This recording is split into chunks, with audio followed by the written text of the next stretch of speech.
Hello guys, তো আমরা রাত্রেবেলায় বেরিয়ে পড়লাম চা খেতে। আমরা এখন চা খেতে যাচ্ছি রাত্রেবেলায়। কটা বাজছে এখন? এখন রাত্রে বাজে 11:30। এত রাতে চা খেতে? এত রাতে চা খেতে? এই ঠান্ডায় তো লোকে খাওয়া দাওয়া করে রাত্রিবেলায় ঘুমাতে যাচ্ছে। আমরা চা খেতে যাচ্ছি। আচ্ছা, মানে চোখে ঘুম নেই নাকি? ঘুম নেই। আমরা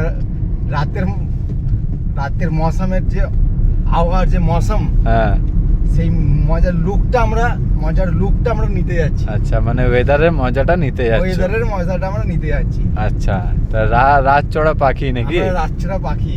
আচ্ছা, রাত্রে আমাদেরকে দেখতে পাবে। হ্যাঁ, সবসময় নয়, মাঝের মধ্যে দেখতে পাবে। তাহলে তুমি কি বলছো আমি একবার রাস্তার ভিউটা দেখাই নাকি অবশ্যই ভিডিওতে? দেখাও। দেখানো উচিত? একদম। তাহলে দেখাই একবার। এটা হচ্ছে পানাগড় বাইপাস, ঠিক আছে? এই রাস্তাটা যাচ্ছে পানাগড় কেডি টি স্টল, তাই তো? একদম। কেডি টি স্টল আশা করি ম্যাক্সিমাম জায়গায় ম্যাক্সিমাম লোক জানে, যেহেতু এটা মানে একটা পয়েন্ট পড়ছে শিলিগুড়ি যাবার বা বোলপুর যাবার রোডের এটা টার্নিং পড়ছে, তো এটা ম্যাক্সিমাম লোকেরা জানে, ঠিক আছে? KD tea stall. আর আপনারা যদি কেউ না জানেন তো জেনে নিন, এটা হচ্ছে পানাগড় কেডি টি স্টল, ঠিক আছে? এখান থেকে টার্ন নেওয়ার পর চলে যাচ্ছে শিলিগুড়ি, বোলপুর, সিউড়ি, ঠিক আছে? এই রাস্তাটা, এটা আপনাদেরকে আমি দেখিয়ে দিচ্ছি, ঠিক আছে?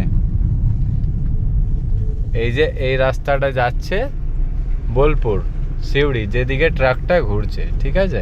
আপনারা দেখে রাখেন।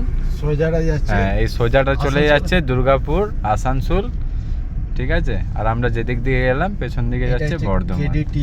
এটা হচ্ছে কেডি টি স্টল, পানাগড়ে ফেমাস এখন, ঠিক আছে? এটা আমাদের হচ্ছে চায়ের আড্ডা।